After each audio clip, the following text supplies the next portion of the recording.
America की मुश्किल किसी एक मोर्चे तक सीमित नहीं है। यूक्रेन के इस महाजंग में भले ही वो सीधे सीधे नहीं लड़ रहा, लेकिन एक मोर्चा ऐसा है जहां वॉर हुई तो उसे खुद ही इस जंग में उतरना पड़ सकता है। दरअसल ईरान अपना अब तक का सबसे खतरनाक हथियार लॉन्च करने वाला है। इसकी जानकारी खुद ईरान के एक बड़े अधिकारी ने दी। ईरान के इस ऐलान के बाद से अमेरिका से इजराइल तक हड़कंप मच गया है। अमेरिका को पश्चिमी एशिया में अपने सैन्य अड्डों की सुरक्षा की चिंता सताने लगी है और इन्हें महफूज रखने के लिए जो बाइडेन किसी भी हद तक जा सकते हैं। ऐसे में पूरी दुनिया अब इसे लेकर चर्चा कर रही है कि क्या दुनिया में युद्ध का एक और मोर्चा यहां खुलने वाला है।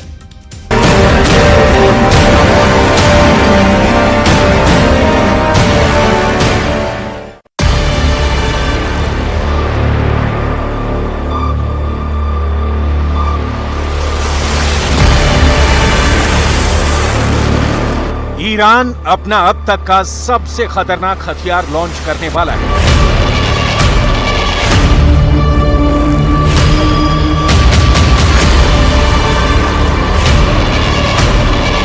ईरान अपना सबसे बेहतरीन हथियार दुनिया को दिखाने वाला है।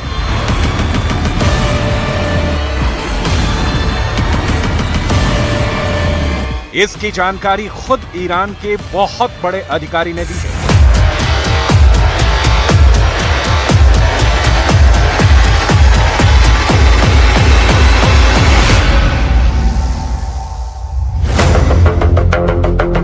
ईरान के इस अफसर की बात हमेशा 100% सच साबित हुई है।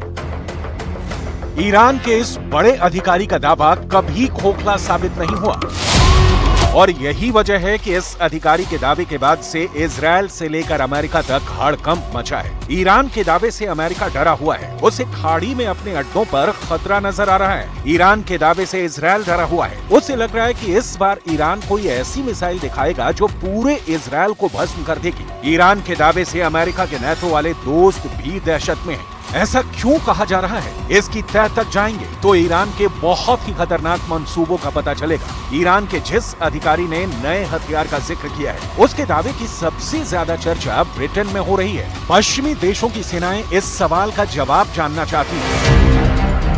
क्या ईरान हवाई टारगेट को तबाह करने वाला हथियार लॉन्च करने वाला है? क्या ईरान जमीन से लॉन्च करने वाला हथियार दुनिया को दिखाने वाला है? ये मिसाइल है या फिर कोई ड्रोन? क्या ईरान समंदर में दुश्मन पर अटैक करने वाला नया हथियार दिखाकर अपनी धाक बढ़ाना चाहता है? सवाल बहुत से हैं और जवाब सिर्फ ईरान के पास है।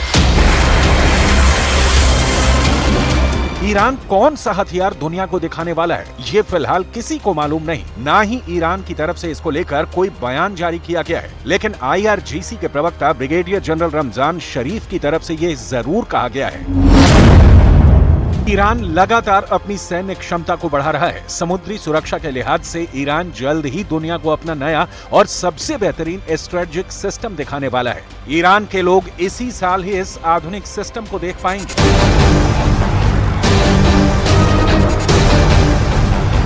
ईरान को हल्के में लेना अब तक पश्चिमी देशों की गलती साबित हुई है। ईरान बहुत बड़ी ड्रोन पावर है, ये सभी जानते हैं। उसके पास शाहिद जैसे खतरनाक सुसाइड ड्रोन है। पूरी दुनिया ईरान की ड्रोन पावर यूक्रेन युद्ध में भी देख चुकी है। ईरान के दिए ड्रोन से कैसे पुतिन की फौज ज़ेलेंस्की के गढ़ में धमाका कर रही है, ये भी सबने देखा है। हाल ही में ईरान ने मैक 13 की स्पीड से चलने वाली हाइपरसोनिक मिसाइल बनाने का दावा किया है। साथ ही दुनिया को खोरम शहर 4 मिसाइल भी दिखाई। इस मिसाइल को लेकर ईरान का दावा है कि ये मिसाइल बहुत ही कम वक्त में लॉन्च के लिए तैयार हो जाती है। इस मिसाइल की रेंज 2000 किलोमीटर है। इस मिसाइल का ऐलान करते हुए ईरान ने अमेरिका और इजराइल को सीधी धमकी दी। इस मिसाइल की रेंज में पूरा इजराइल आता है तो उसकी ये मिसाइल पश्चिम एशिया, खासकर फारस की खाड़ी क्षेत्र में मौजूद अमेरिका के किसी भी सैन्य ठिकाने को तबाह कर सकती है।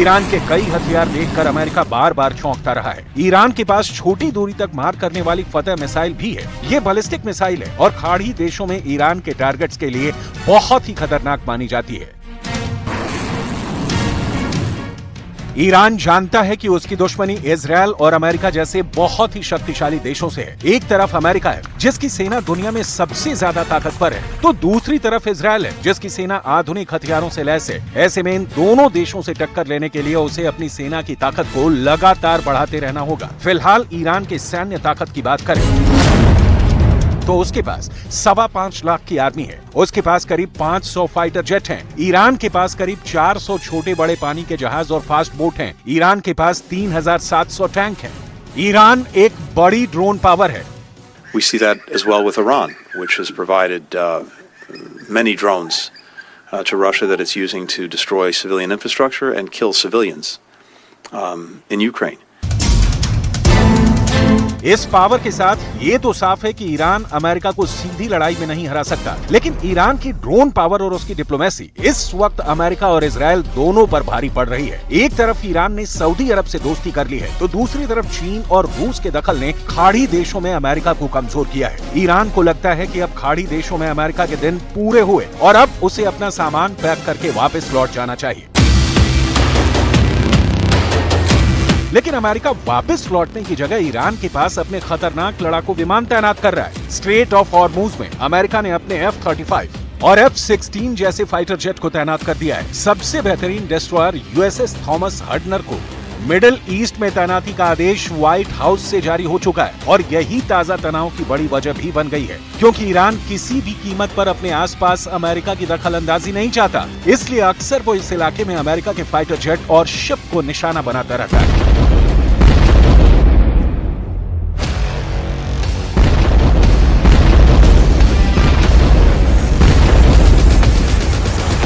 ये वीडियो 5 जुलाई का है। इसमें साफ नजर आ रहा है कि स्ट्रेट ऑफ हॉर्मुज से ऑयल टैंकर गुजर रहा है, तभी इसके पास कमांडोज से भरी बोट आ जाती है। अमेरिका का कहना है कि उसके 2 oil tanker gulf of Oman से गुजर रहे थे, तभी ईरान की नेवी ने उस पर हमला कर दिया। अमेरिका का कहना है कि पिछले 2 सालों में ईरान ने अमेरिका के कम से कम 5 कॉमर्शियल शिप को सीज किया, जबकि कई को परेशान किया गया। आपके लिए इस वक्त ये जानना भी जरूरी है कि आखिर दुनिया के नक्शे पर ये कौन सी जगह है जहां से दुनिया के करीब 20% समुद्री ऑयल टैंकर गुजरते हैं। स्ट्रेट ऑफ हॉर्मुज ये एक ऐसा बेहद छोटा रास्ता है जहां से आधी दुनिया का तेल व्यापार होता है। कई देशों के लिए तेल इसी हिस्से से होकर ट्रांसपोर्ट किया जाता है, साथ ही दूसरे कई तरह के व्यापार भी इस रास्ते से होते हैं। स्ट्रेट ऑफ हॉर्मुज संयुक्त अरब अमीरात और ईरान के बीच एक संकरा समुद्री रास्ता है, जिसे युद्ध के हालात में ईरान कब्जा करके बंद कर सकता है। यही अमेरिका का सबसे बड़ा डर है।